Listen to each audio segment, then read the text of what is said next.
Historical marker on the courthouse square in Cumming will soon remind people of the 1912 lynching of a black man. It was the beginning of a racial cleansing that resulted in the expulsion of more than 1,000 black residents from Forsyth County.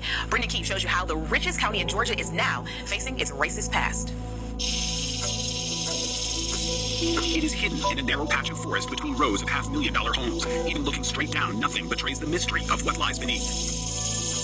These tombstones are all that's left of the old Black Baptist Church at Stony Point. Look closely at the dates. Why do they all end before 1912? This is not evidence of promises broken, but of loved ones kept away, because the men, women, and children buried here were the only black residents of Forsyth County, Georgia, for nearly all of the 20th century.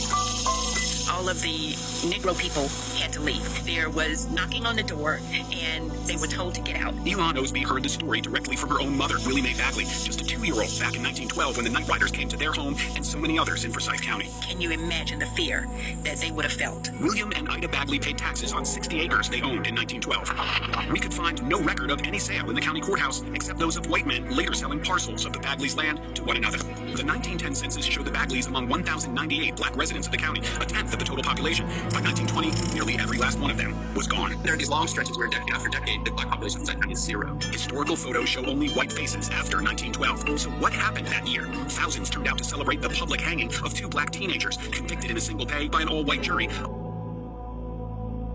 named May Crow. The other black suspect had already been lynched right here on the Cumming Courthouse Square. The lynching of Rob Edwards involved a very large crowd gathering outside the jail.